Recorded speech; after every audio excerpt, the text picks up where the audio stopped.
So I want to start, okay? Please. Yeah. No. No, I just. If you like shit, do what you want.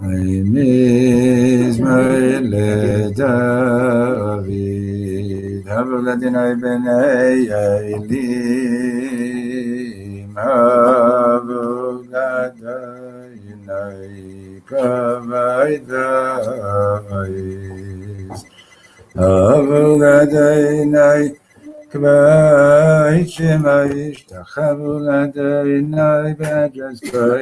Page 131 in the Siddur.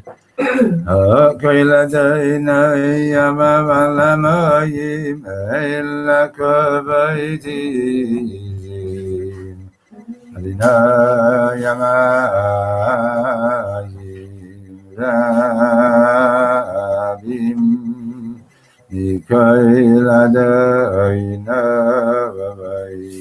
Vaivakaya Koil Adayna Beada Koil Adayna Shaver Adozim Shaver Adayna Yezazaya Levanain Yakidaim Kema Yagal Levanain Vesiyain May Venreimim Kailadai Chayzeim Lahavaisayish Kailadai Yavachil Midba Yachiladai Midba Kavadesh Kailadai Chaylela Yalais Yechizai Yerais Chavalai, Ikulai Yamekavai, Adinai Lamabul Yavasham, Vayesh Vadinai Melech Liyalam. I did it a lie, lie, lie, lie, lie, lie, lie, did I die, lie, lie, lie, lie, lie, lie, lie, die, die, is the Yamayitain. Daina Yivarek Zamai Vasholam. I die, dam. I lie, die.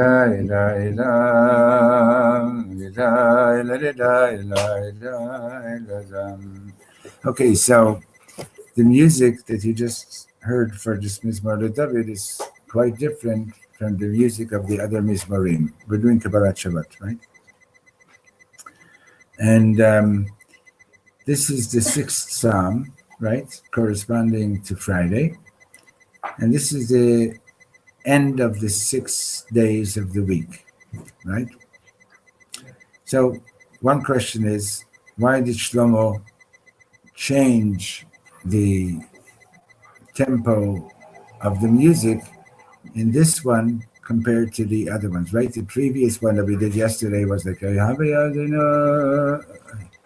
go? Right?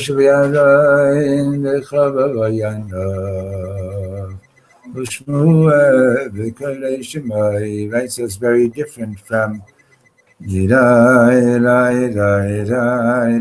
right? Now listen to this. Yeah, you all have a siddur? Take a siddur. Okay. So now listen to how the Square Chassidim sing Mizmor David. Okay? You guys following? Page 131 or whatever page you're on. Take any siddur you want. English, not English, whatever you want.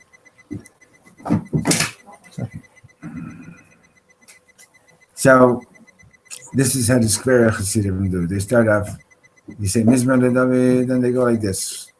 Havol Adonai b'nei Elim, Havol Adonai kavod va'is, Havol Adonai kavod shemai, Shtachvol Adonai b'ados kodesh, Koyel Adonai alamayim, Meila kavod hirim Adonai yamayim ravim, Koyel Adonai b'koyach, Koyel Adonai be'odar, Koyel Adonai shover arozim, Vayishaver Adonai sazi al levanon vayekidem k'may egel levanon v'siyon k'may ben reimim, Koyel Adinoi Chaytzei Blabaisesh Koyel Adinoi Yochil Midbar Yochil Adinoi Midbar Kodesh Koyel Adinoi Yochil Elayoloi Zayachzev Yoris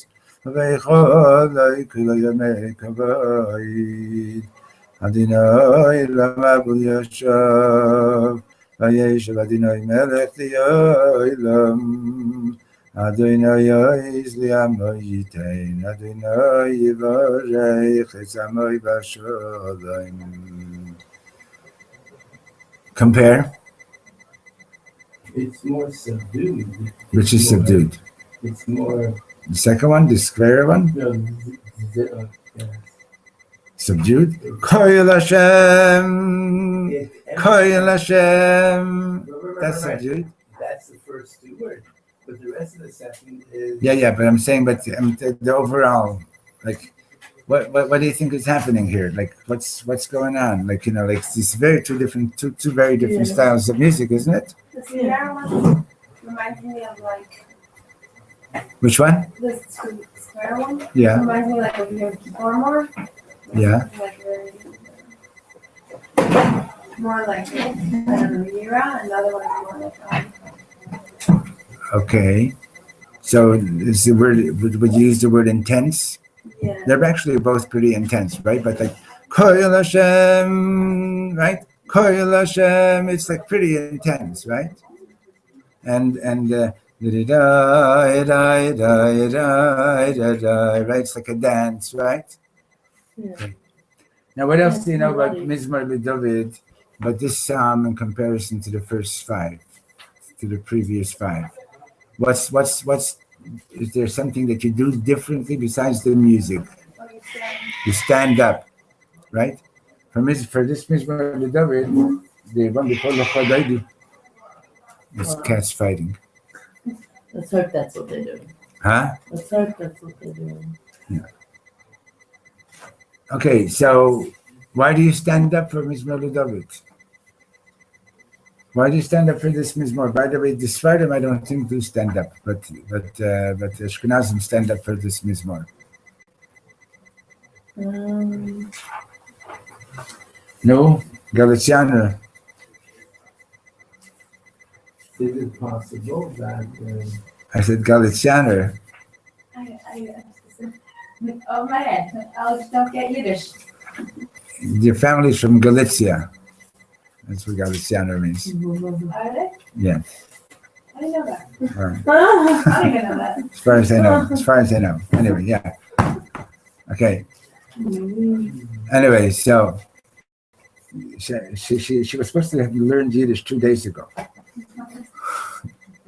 Anyway, why do you stand up for Mizmor LeDavid? Maybe because we're imagining we're listening to the voice of Hashem. We're going to sit down and do that. Okay, good, but let's be a little bit more practical. You got a whole congregation, right? And everybody's sitting, and then everybody stands up. What does that mean, standing up? To get more energy, to be more energetic. The change of energy, right? This is a change of energy, right? Just come on, stand up now, right? And it's a change of energy, and like before you came in, we spoke about like you see in the music for Mizmor LeDavid changes in Shlomo's Kabbalat Shabbos also, right?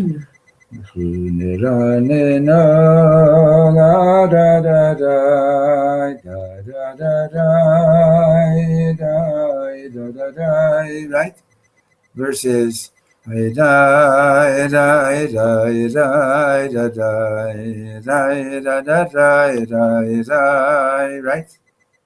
What's the change? Change of energy, right? Why? Maybe because the Chadodi comes after.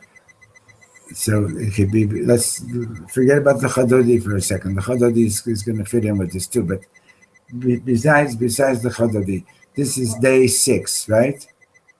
What are you doing? Like, This is Erev Shabbos. This is Erev Shabbos. It's like, okay, it's now, right? like the first 5 Mizmorim are like, like, okay, we're saying goodbye to Sunday, we're saying goodbye to Monday, we're saying goodbye to Tuesday, Wednesday, Thursday, right? And we're saying goodbye to Friday, but it's not enough to just say goodbye to Friday. It's like there's got to be a shift in energy, right? It's a real shift in energy, and it's like, okay, you're here. It's like, like you're going to your favorite show. You're standing in line. The line is huge, and so on, right? So the line keeps moving along, right? But then at some point, you're right before the door. You're right before entering. Is it the same? You just sort of slither in the way the line was slithering? No, it's like, now we're entering now we're saying, like, we're really finishing up with the line, and now we're coming in, right? So there has to be that shift of energy that then you do a big mitzvah. Give her a glass of water. I have. Oh, yeah? Okay. So then say l'chaim and drink. Okay. Yeah. You want a glass of water too? Yes, okay. Okay, so that's important. You understand? It's important to understand that. Thank you. It's important to understand that you're making you're taking a bigger step now in finishing the week and like right into Shabbos. Okay. And going back to what Danit said, why do you think it's followed by the Chodaydi? It's Why is Anavakoch there? well. Let's leave Anavakoch. That's a good question. We'll get to Anavakoch. Okay. Anavakoch is a huge prayer in itself. Okay, and it's a Kabbalistic prayer. But going back to what Danit was saying, the Chodaydi is now you're dancing into Shabbos, right? So let's say, for example, my friend Shlomo Schwartz went for a walk in the woods, and one of the Kissim Moshav went along, and there's a bor mayim somewhere in the woods there near the Moshav, and they have there's no steps. It's like it's pretty deep. Okay, I mean you can stand in it, but to get out, they always had a rope to hold on to climb out, because those rocks are slippery, right? And what happened was he was in there, and he went in to cool off, and one kid from the Moshav also, and the rope tore. Okay, and they're like, you can scream as much as you want. There was nobody around to hear you. Okay, nobody's around to hear you. You got to get out. Okay, so how do you do it? How do you do it? Levitate. She's good. Show them levitate. How do you get out? How do you get out? How does a karate guy punch through a block of wood? How does a tightrope walker get across the tightrope to the other end? Huh? So now say it in Yiddish. Explain yourself, please. Explain yourself. It's Amen. there's a power that you have, like a psychological power that, like, when you invest in it and you express it, it can really alter reality. You call it up, right? In other words, like the karate guy is punching the piece of wood. If he sees the piece of wood, he's not going to get through it. But if he sees what's behind the wood, he's going to get through it. Mind over matter. Sort of, yeah, almost, yeah. But it's just like that famous story about this 80-year-old woman was going for a walk with her adult son, a 6-foot guy, and he got pinned under a car, and she lifted the front end of the car and saved his life. Right, mind over matter. Right. It's in other words, if you think that you can't do it, then you can't do it. You ever see this magic eye stuff? Never I saw it? can't do it. Yeah, others. No, you No. said you can't do it. No, I have an eye thing. It doesn't allow me to see 3D. I can't do it. No, you said you believe that you can't do it, and therefore you can't do it. Because the amazing thing, you ever seen this? These pictures, like this picture over here on this one. Does it mean anything? Does it say anything? Right? No, nothing. But if you shalom. But if you relax your eyes and instead of looking at this, you look through it, you see a 3D image, and it looks like you can walk into it. Okay? Now you're too far away to do it. Okay? Now what's interesting is that you're seeing the 3D thing, and the instant that you think about the fact, how could this be 3D? It's just a print on a page. You know what happens? I can't do it. You know what happens? You lose it immediately.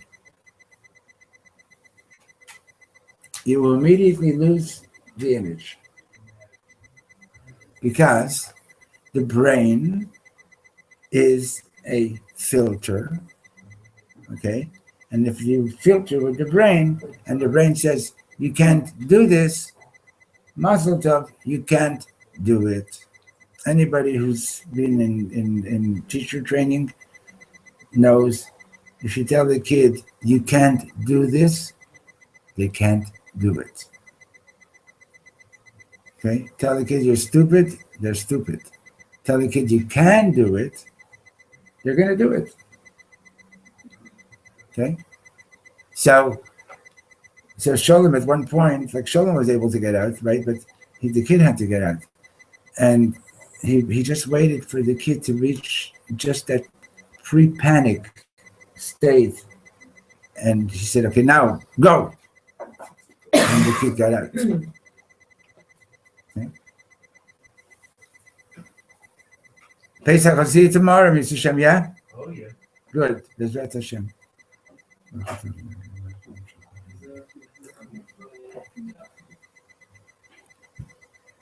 And then you could do it. Okay. And the tightrope walker, I told you the story that Reb Mendel Futterfass of Shalom, this legendary Lubavitcher Chosid, one of the last ones to get out of communist Russia. He was in Siberia 3 times for his underground Torah activities, like, teaching kids and so on. And he was sharing a cell with a convicted murderer, with a Ruski. But the guy liked him, so he used to take care of Reb Mendel when he wanted to daven and protect him from the others. So one night they had a talent show in the prison, and this murderer had this talent where he could walk on a tightrope, and he would. And at one point he jumped up, did a 360 turn, landed back on his feet, and continued to the other side. So at night he's talking with Reb Mendel, and he says, "So what do you think of what I did?" He says, "It's really great." He says, "Do you know how I do it?" So he says, "Yes." He says, "How do I do it?" He says, "You never take your eyes off the target. You never take your eyes off the goal." So he says to Reb Mendel, "How did you know?" He says, "How do you think I do what I need to do too?" Right? If you know where your goal is, if you know where you're going, and you don't lose sight of your target, then you can go. Okay? That's the way it is. So now the goal is now to really enter into Shabbos. Okay, so you're saying goodbye Sunday, goodbye Monday, goodbye Yom Shlishi, goodbye Yom Revi'i, goodbye Yom Chamishi, Yom Shishi, like saying goodbye to the week. Like now it's like the final goodbye. Like now it's the final goodbye. So the final goodbye is it's like goodbye. You know what I mean? Like I'm really going, I'm really leaving you behind. I'm really getting out of the weekday. Right? So you can't just sort of schlep yourself out of there. You gotta really move out of there. And that's why we stand during Mizmor David to change the energy. That's why the music changes. You understand? You heard the way the Square Hasidim do it? Were you here? Square Hasidim go, Koil Hashem B'Koya, Koil Hashem. Never heard it? You heard it. You must have heard it in Shabbat. Anyway, okay? And so it's like, call up your energy and go. Okay, that's the idea. Okay? And it's very, very powerful. I was doing a Shabbaton in Manchester, Maine, in a reform / reconstructionist shul, and so I come into the shul and like I'm looking at the crowd. It's Manchester is more of like a resort community. You've been to Manchester? No, Vermont. I mean, you been there? Okay. Manchester? Yeah, all the way in southern Vermont. You don't know? Right near the border, where the borders with New York State. So, like, I'm looking at these Yidden, and like, you really need Hashem's help to say the right things. So I said, anybody here understands Yiddish? And a few hands went up. I said, do you mind if I feel Hamish in your shul? You know what Hamish is? Like at home. At home. And they said, yeah, go ahead. Good. I said, good. And like Mamish, like there were about 100 people there, mostly older people, but Manchester, yeah. Somebody's got to run the hotels and the ski resorts. But in any case, whatever. And they need doctors and they need lawyers there too, So the and we got into Kabbalat Shabbos, and at Mizmor David, like I shared what we just learned, but I said like okay, everybody get up, and you're gonna move and you're gonna dance and so on. The place was on fire. Yeah. It was so on fire that I was not invited back for a few years because the reform leadership of the shul got nervous that that the people liked it too much. What do you mean? What was the problem with that? It's not they won? Yeah, but you mean to witness that somebody coming from an Orthodox background it could be alive. Yeah, that hey, wait a minute, this is might be too attractive, Anyway, I mean, the rabbi told me that. The rabbi told me that. I asked him because after that Shabbaton, he wrote me a letter. It was like that it was awesome, the place was on fire and this and that. And then the next year I said, so how come I'm not being invited back? And he says, because it was too good. Okay, you understand? It's like it's an amazing thing. Okay, so I'm not saying this to criticize them. I'm just saying that you change the energy and it's a whole different thing. You're going to a wedding, so you can go to a wedding, go ho hum, it's another wedding, and or you can go to a wedding and it's like, wow, this is awesome. We're going to make it beautiful. We're going to make it wonderful. Okay. So Mizmor David, this Mizmor is corresponding to Yom Shishi. It's like, okay, like turn up the energy now. We're really going into Shabbos. We're really saying goodbye to the week. Okay. Now notice the language in this Mizmor. Now you notice, by the way, all the other Mizmorim were all from the 90s in Sefer Tehillim. This one is Mizmor Chavtet. This one is Psalm 29. Okay. So the rabbis didn't just, pick a group of 6 Mizmorim. They used the first 5, and then it's clear that by going now to a whole different Mizmor, there's like this is another song. This is a different song. You understand? And look at the language over here. Pick out some key words, please. First of all, let's start right at the beginning. Havu. What does havu mean? You're allowed to look at the English if you don't mind. Lavi, to bring.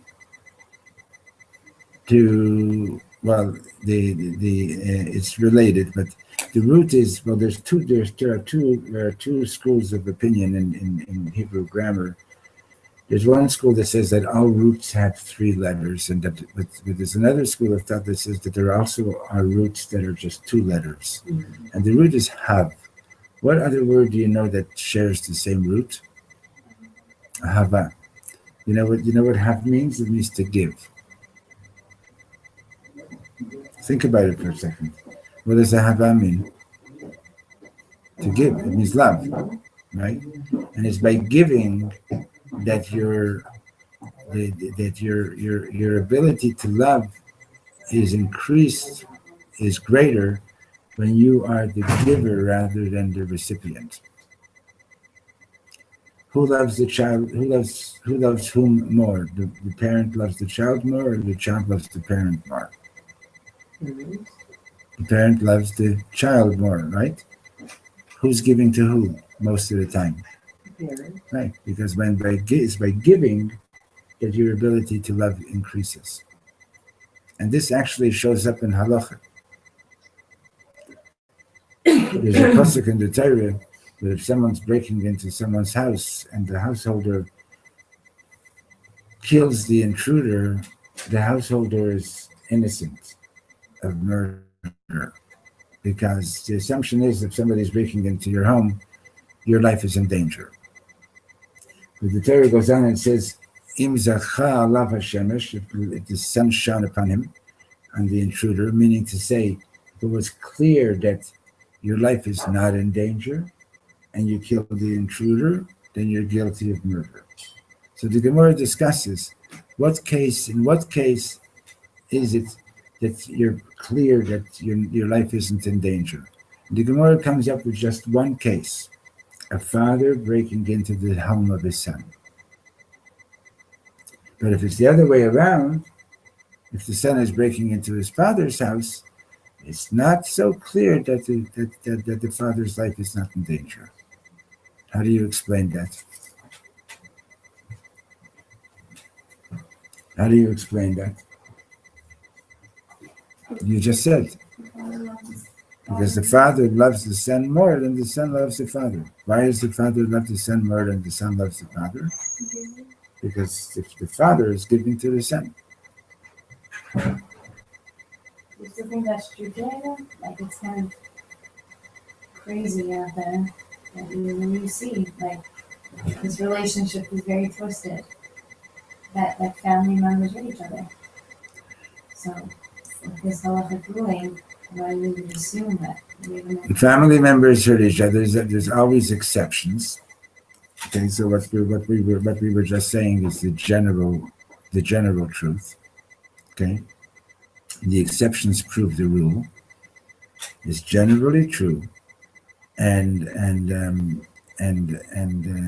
a child growing up and loving his or her parents because they're always receiving from them. What very often happens is that when they're not receiving, they don't have that love. And when does it really? We've talked about this. What's the actual definition of kaved tavicha v'timecha? The halachic definition. How do you do that mitzvah? The halachic definition of how you do the mitzvah. What? Stand up is garnished. You know what the Gemara says? You dress them, you feed them, you take them to the bathroom, you take them for a walk. When do you do that? When they're old. When they're old, when they're the ones who have become dependent on you. Now, if you look around Nebuch, it's tragic, okay? And it bothers me a lot. This modern lifestyle of, like, you grow up, you get your degree, and you go and you live somewhere else. Your parents help you put money on a down payment, and then when the parents are older, will find you a good old age home. Jews invented all religion No, in America. no. No? It was there was a niche for business. So they saw that, but they didn't invent it. It's just that all of a sudden kids were no longer the nuclear family was no longer a reality, and there was a need to have a way to deal with the older people. Okay, but it's terrible. See, here in the Haredi community, like, where I daven chakras, so like, for example, my friend Mordechai, so, and he has 10 siblings. They have an elderly mother. So what they do now is that every 10 days, another one of them is on duty. Right? Every day, another one goes and stays with the mother. Now, did you ever visit anybody in an old age home? I used to work in old age Yeah. homes. So they were lucky that they had you. But how many of the workers really care about these people? No, it's not. It's a job. It's a job. And if they do the job well, thank God. But very often, these people come in and they're abusive to the old people. But it's very And short, usually short staffed, and people have to do the best they can. Okay, and it's a job, and then these so people reach an old age, and they get stuck in an old age home, and some people are sitting there, they're already out of their minds, and some of the people are not out of their minds, and people are screaming, and people are all kinds of things. It's horrible, right? Compare that with the way it used to be. You got older, you were surrounded by your kids and by your grandchildren and by your great grandchildren, by people who loved you. And the more they did for you, the more they loved you. Okay? So David HaMelech is starting off over here and he's saying, Hovul Hashem. Right? Hovul Hashem b'nei Elim. Hovul Hashem kavod v'oz. Give. Of course, Shabbos is about receiving. But you want to receive? You want to receive? No? What do you need to do first? Give. Okay.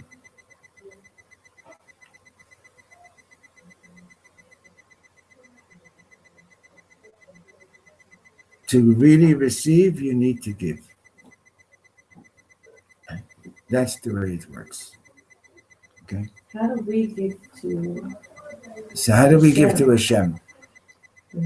So by By recognizing Hashem, by saying Baruch Hashem, there's a pasuk in Tehillim, V'ata kadosh yoshev tehilot Yisrael, you the Holy One, you sit on the throne of the praises of Israel. Right, I told you the story about the Baal Shem Tov came into the Beis Medrash one night. He was still not known, and this older man is sitting there with a pile of Gemaras, and deep in his learning, the Baal Shem Tov says to him, how are you? And the man ignores him. Baal Shem Tov says, how are you? The man ignores him. He says, how are you? And the man says, what's it to you?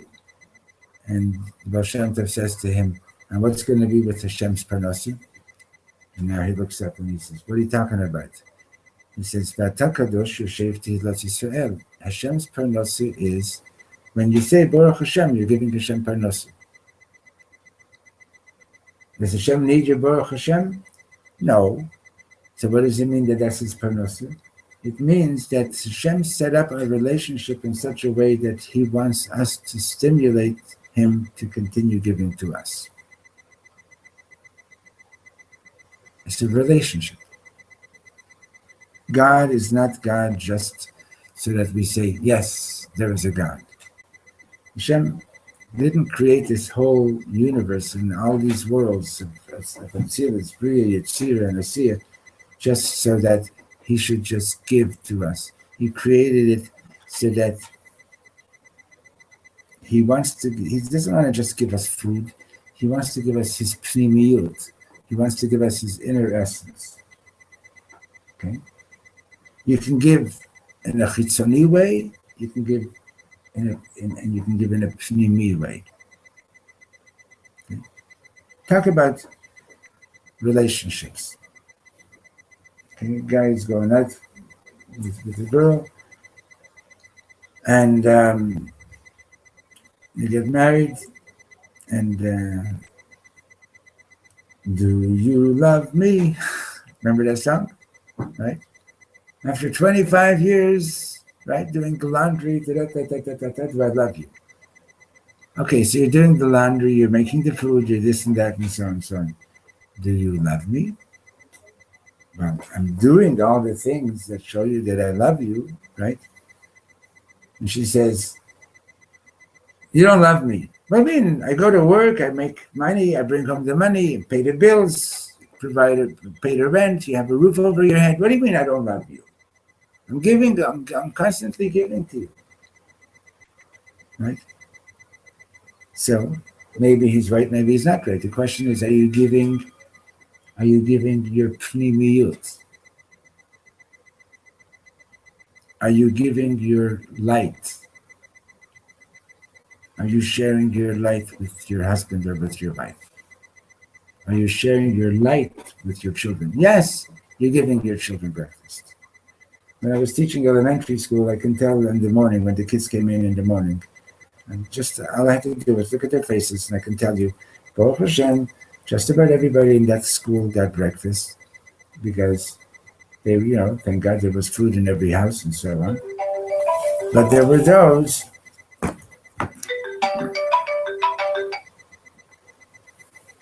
Bryna, hi. I'm finished. I'm in the middle of teaching the class in about 20. I'll be finished. You're at home, yeah? Okay. Okay, fine. Zage bench in about 25 minutes. Okay. Thank you. So I looked at their faces, and I could tell you right away who got breakfast with love, and who got breakfast because the social worker threatened the parents that if you don't feed your kids properly, I'm going to report you. And who got breakfast with, oh, hell, I can't stand this anymore. Every day I have to make sandwiches. Every day I have to do this. Every day I have to do that. Right? They all ate the same breakfast. Right? They all ate the same breakfast. But there was breakfast with pnimiyut, and there was breakfast that was just chitzoni. Okay, this is a very, very deep thing that people need to know, especially when you're getting married, parents and children. You really need to know this is a very, very significant thing. What am I giving you? Am I giving you my pnimiyut, or am I giving you my chitzoniyut? Right? And so now my question to you is, okay, and you're welcome to think, by the way, I'm not like you're a regular teacher in school who doesn't like they ask a question and right away they ask the kid who picks up their hands first. And what they've done in effect is they've robbed everybody else of the opportunity to think. It's not that the other kids who didn't pick up their hands right away can't get the answer. They just didn't get a chance to think. Okay? So, what do you need to do in order to share your pnimiyut with another person?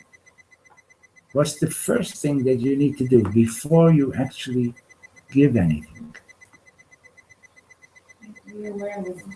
You have to find it in yourself first of all, right? Stop acting like a machine.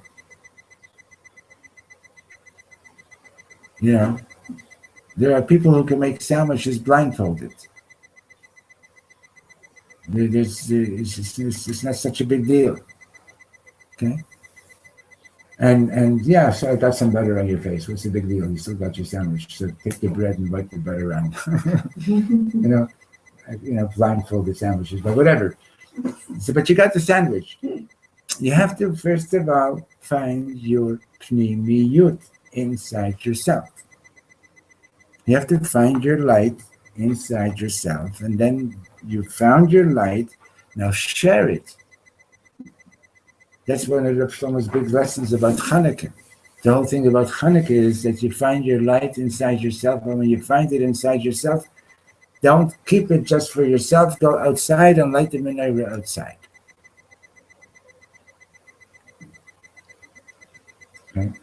Find your light and share it with the other person, and that's what the person wants. Mm. That's what the other party wants. Do you think that you can share your opinion all the time with your partner? That it's that it's possible? Because sometimes they don't want to receive it. they don't want to receive it. I've also been told give no matter if the other person on the other end wants to receive or not. Because as long as you're true to yourself, then whether it's received or not is not as important. Well, both of the things that you just said are true. Mm. Okay, both of the things are true. So like, taking it back to, like the Gemara says that one person could be feeding his father, like really tasty, delicious food, and another person is feeding his father a piece of dry bread and a herring, and the one with the piece of dry bread and the herring is fulfilling Kabbalat Tzavicha, and the other one is not. Right? He's giving him like this fancy dish, and the Gemara says, doesn't mean that you're doing Kabbalat Tzavicha v'Simcha. And the other one is giving him a piece of bread with a shtickle herring, and he's doing Kabbalat Tzavicha v'Simcha. Right? Because it's not just the chitzonius that counts, it's the pnimius that counts. Right? So this whole mizmor,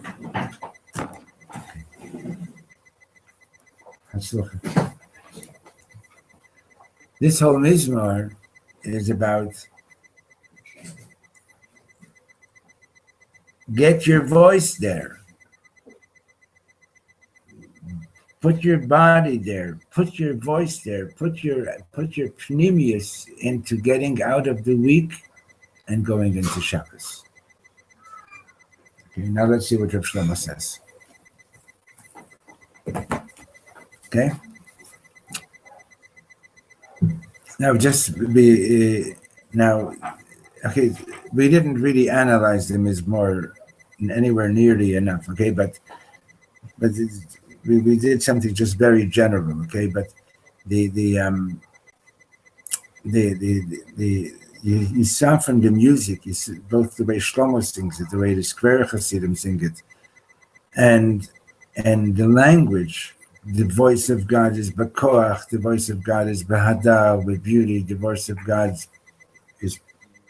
breaks down the trees, and the mountains are dancing from the voice of God. The voice of God cuts through flames of fire. The voice of God makes the desert tremble. The voice of God makes the animals begin to dance, etc., etc. It's all like very, very intense language in this mizmor, and then in his chamber everything is like resounding with the glory of God, right? And Hashem, the last verse, Hashem Oz Lamo Yitin, Hashem is giving his nation Oz, which, by the way, this pasuk is referring to Matan Torah. And Hashem is giving you koyach. Hashem yivarech et amo b'shalom. Okay, that's what. So let's see what Reb Shlomo says. Page 104. Mizmor leDavid Hashem l'mabul yashav. Hashem yivarech et amo b'shalom. So the mizmor shel Yom Shishi. So this mizmor, which corresponds to Friday, אנחנו ממש מתקנים את הנשמה. So we're fixing our souls, our bodies, the whole world before entering Shabbos. So אתם שומעים רבותיי, אנחנו מתפללים בכניסת שבת, השם למבול ישב. So the second last verse in the Mizmor is Hashem Lamabul Yashav. God sat as the king at the time of the flood, right? Vayeshev Hashem Melech La'olam. So he says, we're praying this, and our prayer is ריבונו של עולם, תביא עוד פעם מבול. God, please bring another flood.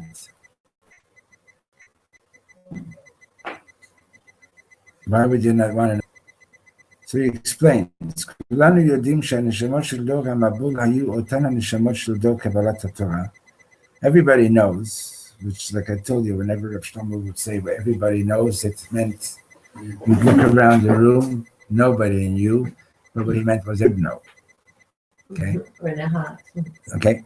So everybody knows, according to the Arizal, that the same souls that perished in the flood came back and they were there at the time that the Torah was given. היו אותן הנשמות של דור קבלת התורה ושל הכניסה לארץ ישראל. Souls that received the Torah and went into Israel. אבל מכיוון שהם לא ידעו מה לעשות עם עצמם. So if they were such high souls, how come the flood came around? So he says because they didn't know what to do with the world got destroyed. Okay, you can sit and meditate on that sentence for a long time till you understand it. There are people who are blessed with gifts and talents, and they don't know what to do with it. And it ends up being destructive. In other words, if you have a gift and you have a talent, if you won the $64 million lottery and you don't know what to do with it, it will be very destructive. As a matter of fact, they did a study in Quebec a few years into the lottery, and they found that for most of the winners of the $1 million prize, their lives got ruined. Because like working people, the first thing that they did was they quit their job. And of course, the vultures came pretty quickly, and everybody had an idea about how they should invest their money and how should they go to Las Vegas and this and that and so on. And a big percentage of those new millionaires were back in poverty a year and a half later, and they were ruined. Okay. In other words, you need to know what to do with your gifts and talents. You need to know how to use them. If you don't, they end up being abused or misused, and very often destructive. Okay, so these big neshamas that were there before the flood, they, for some reason or another, they didn't know how to do with it, what to do with it, and everybody's a big neshama. So everybody's got this big, this enormous ego, and everybody thinks that they should be bossing everybody around. Okay, there's a very important 2-3 psukim at the end of Parshas Bereshis. Vayiru b'nei ha'Elohim et benot ha'adam, the sons of God saw the daughters of man, meaning to say over here, the sons of the powerful people saw the daughters of men. Vayikhu lahem mikol asher bacharu. They took any woman that they wanted. Right? Whether they wanted or whether the woman wanted or didn't want. They were just totally abusing their power. Okay? And that's what happens when people have power, like they say in English, they say power corrupts. Well, power, if you don't know what to do with it, yes, it's very absolute power corrupts absolutely. Yeah. Except the second half of it. Right. Okay. It's true. It is. If you don't know what to do with your talents, then I mean, take a look at all the stories that are coming out about, like about people that are being accused of abuse and so on. These are people in some kind of position of power, and it's being abused. Rahman al-Islam. So he says that these were great neshamas, but they didn't know what to do with it. So the whole world was destroyed. We're still a little bit outside. ולכן אנחנו מתפללים, and therefore we pray, ריבונו של עולם תביא עוד פעם מבול. So we're still a little bit outside. Okay, hold on. Let's step back for a minute. Okay. So one way of looking at the Mabul is like it was like a huge mikveh for the entire world. Okay? But now go back to the 6 days of the week. You're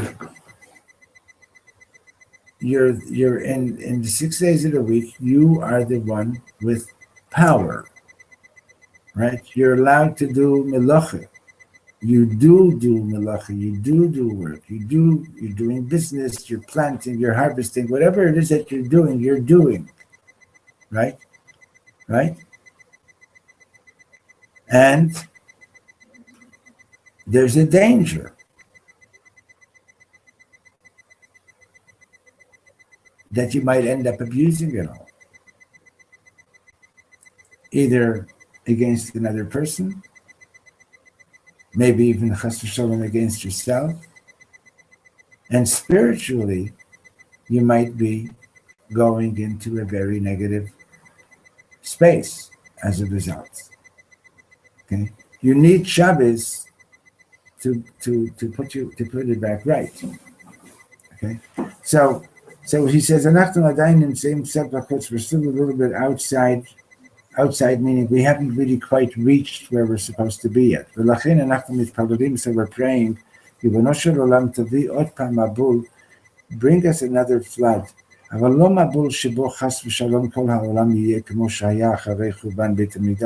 want a flood that will destroy the world the way it was destroyed when the Beit HaMikdash was destroyed.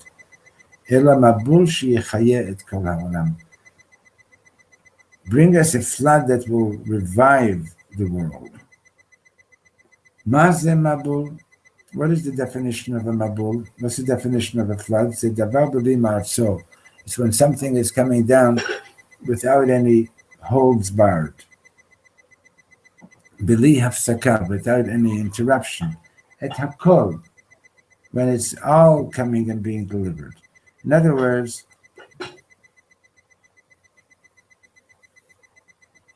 bring us this huge wave of godliness. We're not praying for, say, a water flood. We're not praying to be watered down. We want a flood that's going to wash away our schmutz. We want a flood that's going to set us right vis-a-vis like why we're really here. Okay. Rabotai, I know about myself and most of the chevra. Are we ready to receive the entire Torah?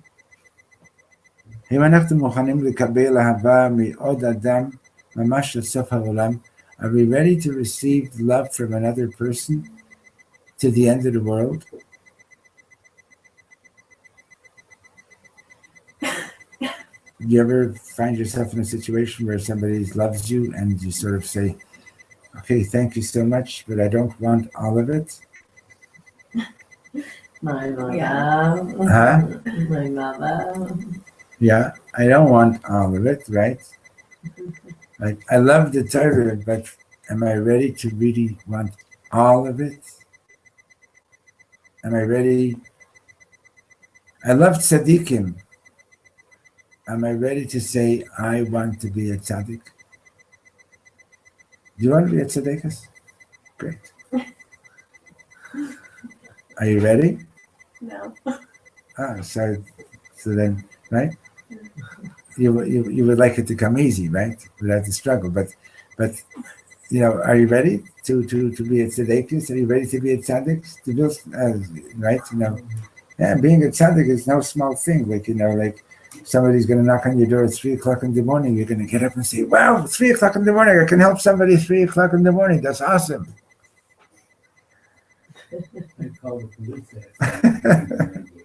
Right? So are you ready for it? Right? So we're ready to receive a little bit, tipa kan, tipa sham, a little bit of spirituality here, a little bit of spirituality there, a nice little Shabbos, a nice Kiddush, right? Psak Shabbat kan, Psak Yom Revi'i sham. So therefore, v'lachen anachnu mitpalelim. So we're praying. And the last line of 104. Ribono shel olam, ten li pa'am achat b'chayim Shabbat. Once, please give me Shabbos. Shabbat shel mabul. Give me a flood of Shabbos. Shashabbat mamash tikanes dekuli. That it should flood me over. It should really enter into me completely. Right? L'toch haneshama, l'toch haguf, shashabbat yeh yom shekulo Shabbat. I want the ultimate redemption. I want the day that's going to be completely Shabbos. I don't want to be talking about what movie am I going to go to on Saturday night, or which party am I going to go to, or where am I going to go skiing on Sunday, or whatever it is. I want Shabbos. I want the Shabbos that's not going to end. Okay? Now, that requires quite a change. That's why it's Koyel Hashem b'koyach, right? You understand? It's like a whole other dance to get up and go that way.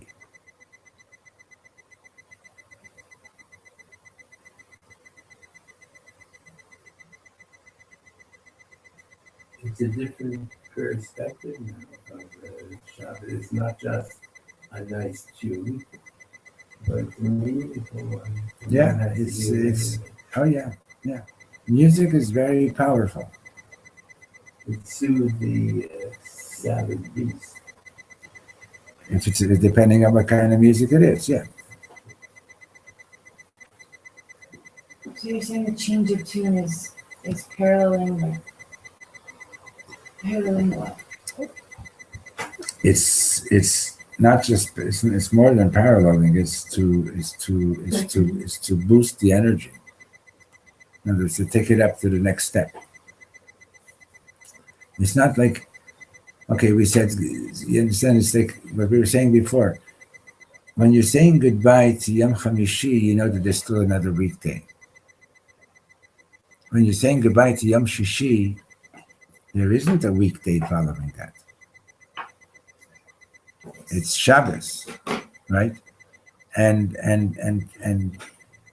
so now you really got to say goodbye. You really got to let go. Okay, it's like, imagine you're learning how to parachute out of a plane, right? So you watch the videos, you do all those things, right? But then when it comes to time to jump, then you got to jump. Okay. There's a time that it comes like, it's not another step, it's a jump. When you're getting married, everything can be nice and smooth, but at the last couple of minutes before the chuppah, it's a jump. Understand? It's mamish a jump. It's not like, oh yeah, okay, does the chosin have the ring? Yeah. Did you buy it with your own money? Yeah. Do you know what to say? Yeah. You're going to say it? Yeah. It's like, this is it. There's a big transformation happening right now. You're no longer your separate individual anymore. The two of you are now a new unit, right? So it's huge. Like a birth. Yeah. Is Judy here? I think so. Let them come in now.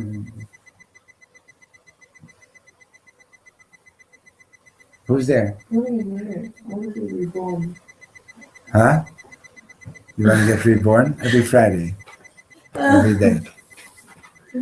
Okay, so Zehu, if anybody wants to try this, you're welcome to. I seriously have.